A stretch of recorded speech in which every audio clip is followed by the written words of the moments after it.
হুগলির ব্যান্ডেল বাজার এলাকায় ভয়াবহ অগ্নিকাণ্ডকে ঘিরে চাঞ্চল্য ছড়িয়েছে।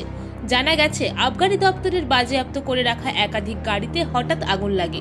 মুহূর্তের মধ্যে আগুন দাউ দাউ করে জ্বলতে শুরু করে এবং সেখান থেকে ঘন কালো ধোঁয়ার কুণ্ডলী আকাশে ছড়িয়ে পড়ে।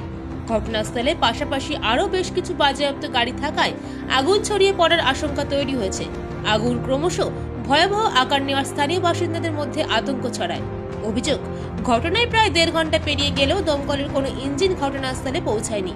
এই নিয়ে তীব্র ক্ষোভ প্রকাশ করছেন চুঁচুড়ার বিধায়ক অসিত মজুমদার। বিভৎস অবস্থা দেখতে পাচ্ছেন, প্রায় 1.5 ঘন্টা হয়ে গেল ফায়ার ব্রিগেড আসছে না। চুঁচুড়া ফায়ার ব্রিগেড বলাগড়ে গেছে, চন্দননগর থেকে ফায়ার ব্রিগেড ব্যান্ডেল মোড়ে এসে ব্রিজের জন্য আসতে পারছে না। আমরা দীর্ঘদিন বলেছি একটা ফ্লাইওভার করা হোক, এই ব্রিজের তলা দিয়ে বড় গাড়ি আসতে পারে। এখন ফায়ার ব্রিগেড আদি সপ্তগ্রাম ঘুরে আসবে, ততক্ষণে সব শেষ হয়ে যাবে। সব দোকানেও আগুন লেগে গেছে, দোকানেও আগুন লেগে গেছে। বিরাট ক্ষতি, কয়েক ডজন গাড়ি পুরো ছাপ হয়ে গেছে।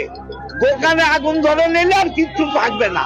দ্রুত দমকল না পৌঁছানোয় প্রশাসনের ভূমিকা নিয়ে প্রশ্ন তুলছেন তিনি। ঘটনার খবর ছড়িয়ে পড়তেই এলাকায় ব্যাপক চাঞ্চল্য সৃষ্টি হয়েছে। আগুন লাগার সঠিক কারণ এখনো পর্যন্ত জানা যায়নি।